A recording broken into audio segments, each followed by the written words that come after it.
요즘 음식점 가면은 매운 음식이 대세예요. 한국 사람들은 원래 좀 맵고 짠 음식을 좋아하는데 제가 느끼기에 갈수록 더 매워져요. 갈수록 더 짜지고. 그래서 매운 갈비, 무슨 뭐 매운 돈가스, 매운 짜장면, 매운 떡볶이, 매운 족발, 뭐 모든 음식에 불닭볶음면, 뭐 이렇게 모든 음식에 다 매운 것들이 들어가서 맵지 않고는 먹을 수 없는, 매운 것을 점점 선호하는 그런 시대가 되었습니다. 그래서 요즘 사람들은요, 맵거나 짜지 않으면 심심하다 그래. 왜 그 음식이 심심해? 맹맹해, 밋밋해. 맛없는 거는 견뎌도 밋밋한 거는 못 견디는 그런 시대가 되었습니다. 그래서 우리가 살아가는 모든 시대의 음식들이 점점 더 격렬해지고 있어요. 입에서 불이 나오고요. 음식을 먹는다고 사람의 성격이 곧바로 변하는 건 아니지만 맵고 짠 음식, 심심한 음식이 아니라 뭔가 강렬한 격렬한 음식을 우리가 계속 먹으면 사람의 성격도 변할 것 같아요. 그러지 않겠어요? 밖에서 들어오는 음식과 내 마음과 내 피와 모든 것이 다 연결되어 있는 건데 뭔가 막 격하지 않으면은 마음에 만족이 안 되는 거예요. 그러다 보면 개인의 심성도 또 사회의 어떤 마인드 전체가 좀 푸근하고 좀 밋밋하고 심심하고 덤벙덤벙 이래야 좀 좋은데 짜거나 맵거나 불타오르거나 막 이러면 아싸라긴 한데 그게 참 개인적인 성격이나 사회적인 성격으로는 문제가 될 수 있겠다. 그런 시대를 우리가 살고 있습니다. 제가 어렸을 때 70년대 80년대까지만 하더라도요, TV에서 하는 스포츠는 권투하고 레슬링이 전부였어요. 레슬링은 쇼에 가깝고 권투는 쇼가 아니에요. 진짜 이거는 기술을 연마해야 되고요, 사각의 링에서 두 사람이 그냥 자신의 최선을 다한 그런 기술과 훈련의 결과를 쏟아붓는 거죠. 저는 권투를 못 배웠습니다만 만약에 배울 기회가 있다면 권투를 한번 배워보고 싶어요. 굉장히 좋은 운동이 될 것 같아요. 요즘 여성들도 많이 배우죠. 권투를 통해서 그 다이어트 하려고. 좋은 운동인데 제가 TV를 보다가 옛날에 돌리는 때가 있어요. 왜냐하면 권투 글러브가 이만한데 센 주먹으로 맞으면 사람 죽으니까 이만한 글러브를 끼고 하는데 그게 정통으로 맞으면 차라리 괜찮은데 이렇게 비껴 맞을 때가 있어요. 그러면 이렇게 눈두덩이 이런 데가 찢어져요. 그럼 막 피가 막 흘러. 그렇다고 뭐 스톱, 나 피나니까 코피 나니까 그만둘래 이렇게 못하니까 계속 하는 거예요. 그러면 계속 이게 맞아요. 계속 피가 나. 저는 마음이 막 아파가지고 내 살이 찢어지는 것 같아서 그다음 이렇게 채널을 돌리곤 했거든요. 요즘은 사람들이 권투도 잘 안 봐요. 요즘은 뭘 많이 봐요? 이종 격투기라는 걸 많이 봐요. 이종 격투기는요, 1종, 2종, 3종 이런 이종이 아니라 서로 다른 종류의 격투기를 하는 거예요. 권투, 유도, 태권도, 가라데, 씨름 모든 걸 다 합쳐가지고 그냥 싸우는 거예요. 그래서 글러브도 조그매, 충격이 큰 거죠. 그 다음에 뭐 팔꿈치, 무슨 뭐 무릎팍, 발 안 쓰는 게 없어요. 반칙은 요만큼밖에 안 돼. 무조건 싸워서 이겨야 돼요. 그래서 옛날에는 권투할 때는 어쩌다가 찢어서 피가 좀 나도 막 가슴이 애렸는데 지금 저런 거 보면요, 그냥 피가 바닥에 흥건해. 그냥 성한 사람이 없을 정도로. 그런데 사람들이 70년, 80년대 권투에 열과던 사람들이 지금은 다 권투에 밋밋하다는 거예요. 재미없다는 거예요. 이제는 좀 더 화끈한 거, 팍팍 피가 막 튀고 막 격렬한 이런 운동을 좋아하는 그런 시대가 되었습니다. 그것은 뭘 말하냐면 음식이나 보는 거나 스포츠나 사람들의 심성과 사회의 마인드가 점점 더 격해지고 있다는 거예요. 점점 더 감정적이 되어지고 있고요. 점점 더 막 사람들이 그 감정이 격렬해, 격정의 시대를, 그런 시대를 우리가 살고 있는 겁니다. 저런 특별한 경우가 아니더라도 그냥 일상생활, 우리의 가족관계나 동네나 옆집이나 친구를 이렇게 보면은요, 우리 시대가 점점 더 감정이 풍성해지는, 좋은 쪽으로 사랑하고 돕고 감동받고 이런 것도, 이런 감성도 풍성해지지만 분노, 증오, 화내고 이런 감정, 이런 것들이 조정이 잘 안 되는, 잘 조절이 안 되는, 분노 조절이 잘 안 되는 그런 시대를 살고 있습니다. 그래서 어떤 학자는 이러한 시대를, 우리 사회를 분노 사회라고 표현했어요. 우리 사회를 뭘로 말할 수 있느냐? 우리 사회는 분노가 가득 찬, 경제적인 문제, 집안의 문제, 사회적인 문제, 이런 거 가지고 잘 해소가 안 되기 때문에 분노가 가득 찬, 개인과 그 개인이 살아가는 사회 구조 전체가 다 분노로 가득 찬, 그 감정적인 격정을 해소가 잘 안 되는, 그런 것들을 다 조절해낼 수 있는 능력이 결여된 그런 시대를 살고 있습니다. 어떤 면에서 참 불행한 거예요.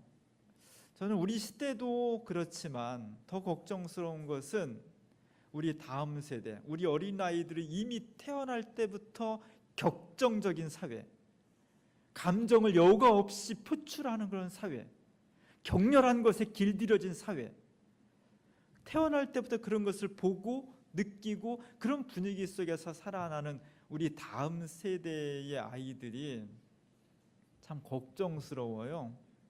왜냐하면 그렇게 격정의 사회는 인간이 결코 평화를 누릴 수 없고 행복해질 수 없기 때문이에요. 어떻게 하면 좋을까 하는 것이 참 고민입니다. 왜냐하면 격정은 결국은 승리하지 못하고 패배를 가져오기 때문이에요. 저는 법정 드라마를 가끔 봐요. 법정 드라마가 재밌습니다. 때리고 싸우는 건 아닌데요, 법 판사를 중심으로 법정이 열리면 원고와 피고가 아주 격렬한 어떤 그 논쟁을 하거든요.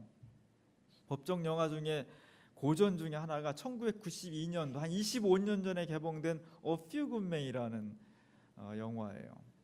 지금 세계적인 스타인데요, 톰 크루즈나 데미 무어 같은 사람은 저 때 보면 아주 젊은 20대 청년으로 아주 풋내기, 아주 그냥 풋풋하게 막 올라오는 그런 장면을 볼 수 있고, 베테랑 연기자 잭 니콜슨의 아주 무르익은 연기를 볼 수 있는 그런 영화예요. 지금 봐도 정말 재밌습니다. 저도 A Few Good Men이 무슨 뜻인가 잘 몰랐는데, 우리나라도 그 각 군대마다 서로를 비난하는 별칭이 있거든요. 공군은 뭐라 그래요? 공군은 다른 군대가 저 참새들이에요. 참새. 공군을 하늘을 나니까. 육군은 뭐라 그래요? 땅개라고 그러죠. 해군은 물개라고 그래요. 해병대는 미친개라고 그러죠.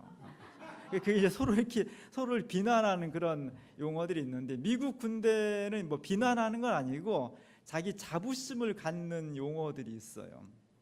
업뷰 군면은 미국 해병대가 자기 자신들을 가리키는 자부심 넘치는 언어예요. 우리는 누구냐? 업뷰 군면이다. 소수정예라는 뜻이에요. 숫자는 많지 않지만 우리가 일당백을 하는 그런 소수정예 병대다, 뭐 그런 뜻이라고 그래요. 그 제목을 업뷰 군면으로 잡아왔습니다. 저 배경은 이래요.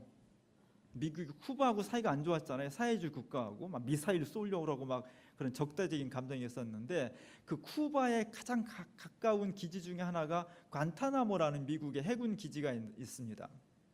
우리로 치면은 백령도나 연평도 같은 서해 대전 막 이런 것이 심심치 않게 일어나는 아주 위험한 최전방이죠. 그러니까 군인들은 늘 긴장해야 돼. 어떤 일이 일어날지 모르니까 군기가 세고요, 빠따도 맞고 막 그러는 곳이에요. 그곳에 있는 해병대들은 막 정신 바짝 차리고 해야 되는데, 해병 중에 한 사람이 똘똘하지 못했어요.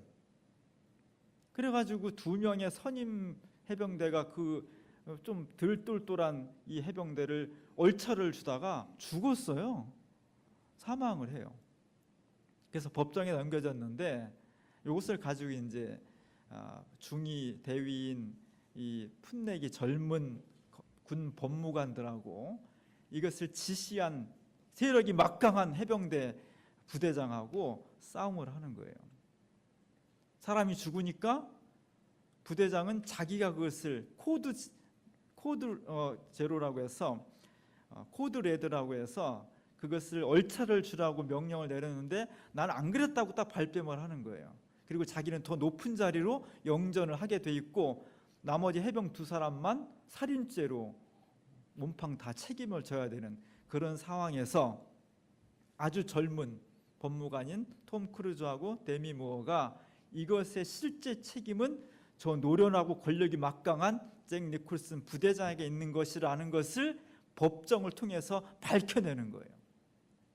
2시간 20분 정도 되는 좀 긴 영화인데요. 제가 아주 중요한 부분을 따서 보았습니다. 재밌으면 잠깐 보면 좋겠습니다.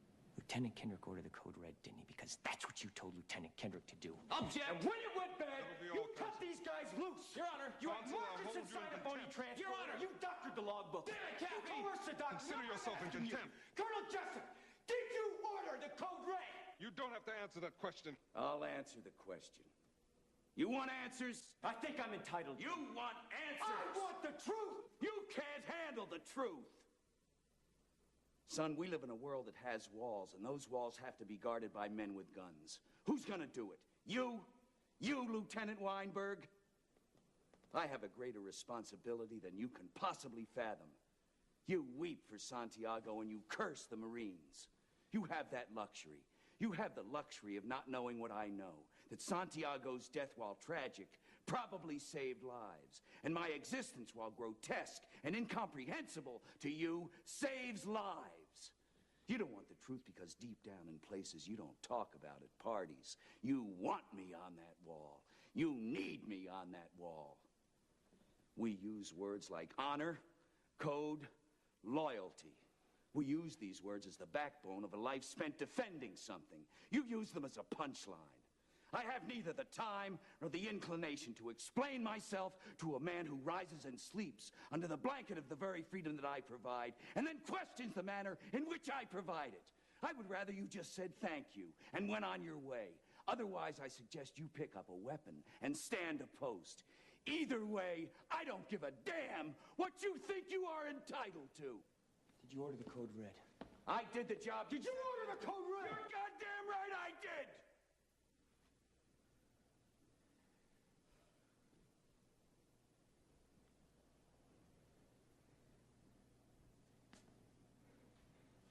Please, the court, I suggest the members be dismissed so that we can move to an immediate Article 39A session.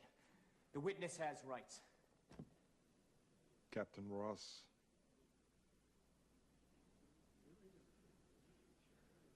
Jack?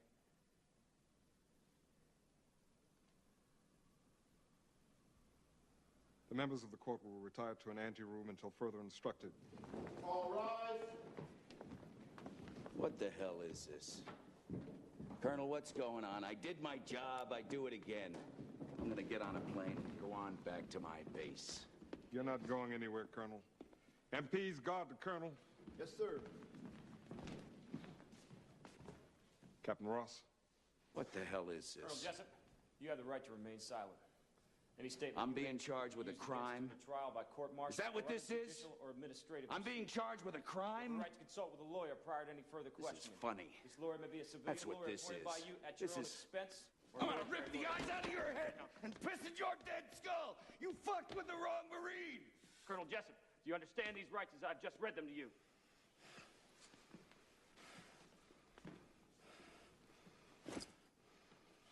You fucking people. You have no idea how to defend a nation. All you did was weaken a country today, Kathy. That's all you did. You put people's lives in danger. Sweet dreams, son. Don't call me son. I'm a lawyer and an officer in the United States Navy. And you're under arrest, you son of a bitch. 2시간 20분 중에서 거의 클라이막스에 해당하는 영화예요. 법정이 이렇게 있으면 제가 판사라면 양쪽이 아주 긴장된 설전을 펼치는 거고요. 저 영화 중에서 정말 영화를 영화되게 하는 부분이 몇 초가 있어요. 한번 그거 다시 한번 보면 여러분이 아까 보셨겠지만 데미 무어의 역할이에요. 같은 법무관인데 잠깐 보겠습니다. Order the code red. I did the job. Did you order the code red? You're goddamn right I did! 같은 법무관인 데미 무어가 저 긴장된 순간에 침을 꼴깍 삼키잖아요. 그게 저 분위기를 딱 대변해 주는 거예요. 사실 감독은 저런 데서 그 지혜가 있는 거죠. 그 분위기를 여긴 정말 긴장스러웠다, 격렬했다 뭐 이런 거 표현하지 않고요. 같은 법무관인 데미 무어가 저 보면서 막 침을 꼴깍 삼키는 그 장면, 딱 1초 장면 하나로 그 분위기를 우리에게 전달해 주는 거거든요. 잭 니콜슨이 대단한 권력자예요. 대령인데 영전할 사람이고 실권자고, 그에 비하면 뭐 1병, 2병이나 해병대들은요 말도 못 붙이는 사람이고 굉장히 자부심이 강하고 자신감 넘치고 오만한 사람이에요. 그리고 그가 시침을 떼버리면 아무도 그것을 증명할 수가 없는 그런 거예요. 그 해병을, 그 잘 못하는 해병을 혼내주라는 명령을 아무도 증명해낼 수 없는 상황이었는데 이 젊은 법무관이 그 고백을 끌어낸 거잖아요. 어떻게? 그를 격분시킨 거죠. 그를 막 감정을 막 북돋워가지고 스스로 그래 임마 내가 했다 이렇게 실토를 하게 만들므로써 그 사람의 유죄 판결을 만들어낸 거예요. 격정은, 분노는, 하나님 주시는 차분한 이성을 잃어버리는 것은요 우리의 인생을 실패하게 만들어요. 우리가 진정 삶의 성공자가 되고 우리 사회가 승리하는 사회가 되려면 분노 사회, 격정의 사회를 어떻게 그 감정을 차분하게 가라앉히면서 평화를 만들어낼 수 있냐가 굉장히 중요한 거예요. 오늘 제가 주보 그림에 빌라도 앞에 선 그리스도라는 그림을 실었습니다. 한 140년 전에 그린 그림인데요. 복음서에 보면 예수님께서 십자가 달려 돌아가시기 전에 유대인들에게 체포돼서 빌라도 법정에 넘겨집니다. 빌라도 법정, 저기는 정말 한 무고한 사람을 죽이고자 하는 유대인들의 광기, 그 광기 앞에서 정말 하나의 힘없는 어린 양처럼 서 있는 예수 그리스도의 침묵, 이 광기와 침묵이 한 장면 속에 딱 들어가 있는 거예요. 예수를 죽이고자 했던 유대인들, 바리새파와 사두개파 사람들은 자기네끼리 아주 철저한 시나리오를 짜는 겁니다. 그리고 모의를 해요. 저 예수를 어떻게 죽일까? 모의를 하고 법정에 고발을 하고 이런 행위를 지금 막 하면서 이제 우리가 예수를 죽일 수 있다는, 거짓 증언에 의해서 죽일 수 있다는 그런 어떤 살인을 지금 즐기고 있는 거죠. 그런 장면이 들어와 있습니다. 그 거짓 증언에 따라서 군중들은 마구 흥분하는 거예요. 어떤 사람 예수님 뒤에서 막 팔을 들고 로마 병정이 창으로 막고 있음에도 불구하고 막 팔을 들어서 예수를 죽이라고 하고 있고요. 저 뒤에 있는 사람 막 팔을 휘저 막 던지는 신용을 하면서 십자가에 빨리 못 박으라고 막 난리를 치고 있는 거예요. 이런 격정과 죽음의 순간에 예수 그리스도의 삶과 죽음을 한순에 쥐고 있는 빌라도는 내가 이걸 어떻게 하지? 진실이 무엇이고 거짓이 무엇이고 정의가 무엇이고 불의가 무엇인가를 생각하기 전에 나한테 이것이 어떻게 이득이 되고 어떤 게 잃어버린 것이 되고 이해 득실을 따지는 거예요. 얼마나 많이 따지는지 10손가락으로도 다 못할 정도로 지금 빌라도는 복잡한 지금 계산을 하고 있는 거예요. 진실이 아니라 정의가 아니라 내게 어떤 것이 유익한지를 지금 계산해 내고 있는 겁니다. 이것이 빌라도의 법정의 모습이에요. 불의와 광기와 거짓이 난무하는 그 공간, 그 공간에서 예수 그리스도가 지금 혼자 서 있는 겁니다. 우리를 당황스럽게 하는 것은 예수님께서 이 상황에 대해서 아무 말도 안 하고 있다는 거예요.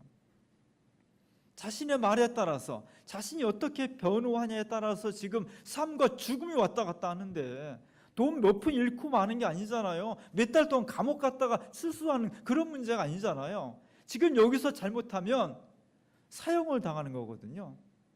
사형도 보통 사형이 아니라 십자가에 매달려 아주 끔찍하게, 생각하기도 싫은 그런 처참한 죽임을 당할 수도 있고 안 당할 수도 있는, 안 당해야죠. 죄가 없는데.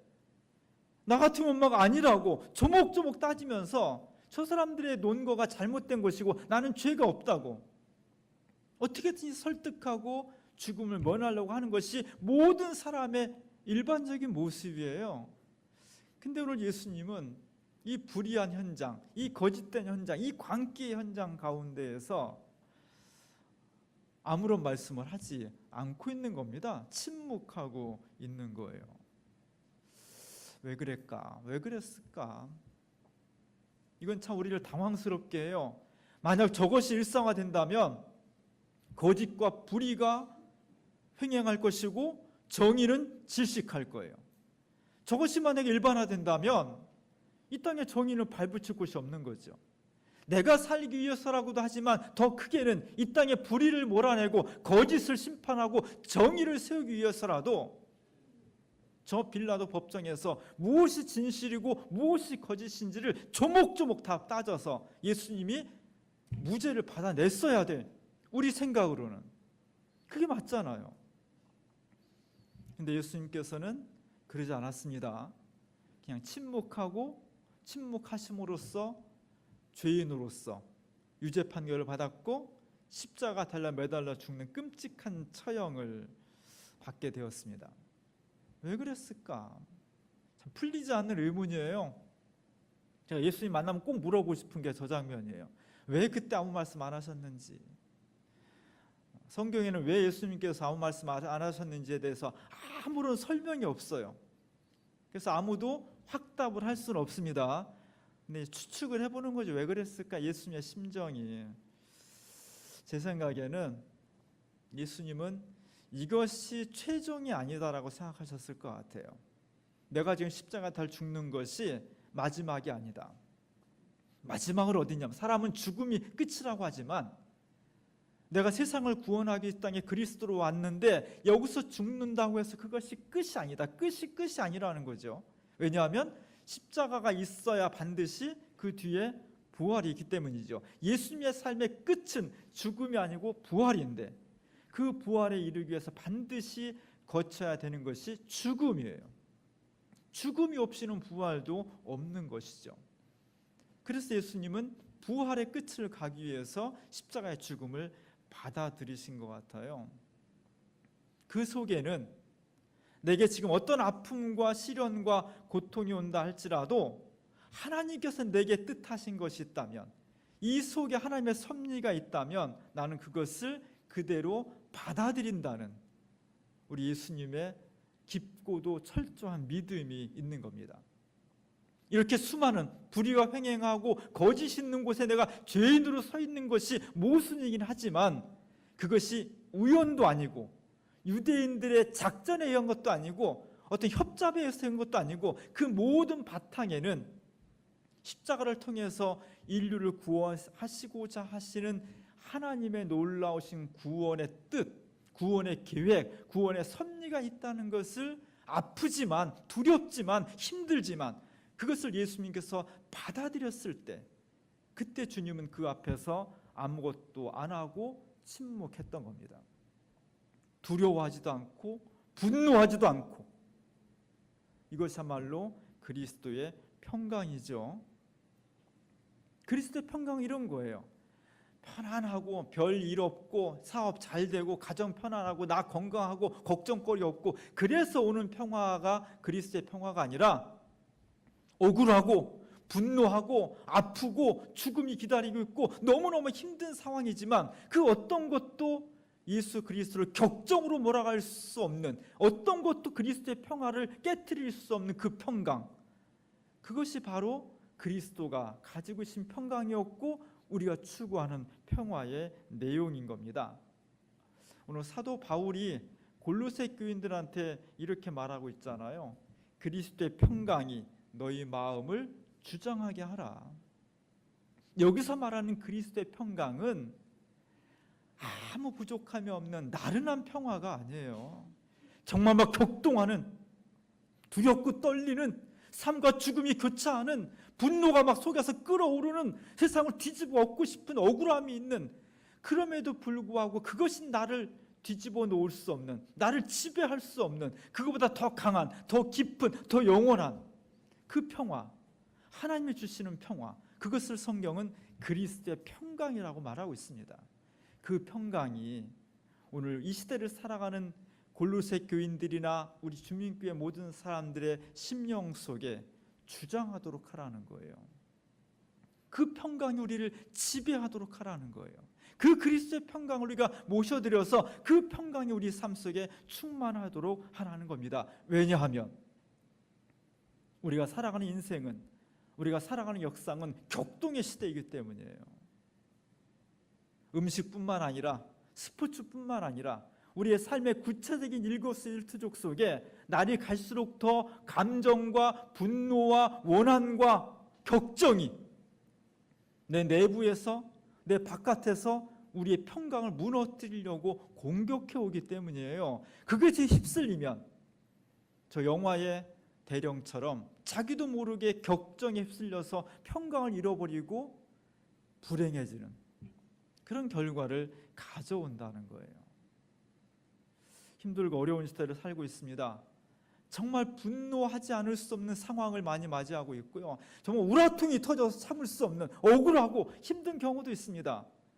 그럴 때마다 오늘 이 말씀을 기억하시기 바랍니다.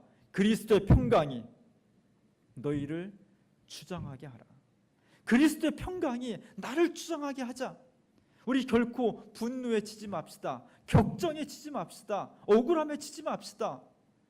그것보다 더 크고 위대하신 그리스도의 평화가 나를, 우리 가정을, 우리 교회를, 우리 사회를 주장할 수 있도록 믿음으로 그분을 받아들이고 그분을 모셔서 우리가 나도 모르게 격정의 시대로 살아가는 이 시대를 그리스도의 평화로 만들어가는 그런 그리스도인들, 그런 교회가 될 수 있기를 주님의 이름으로 간절히 축원합니다.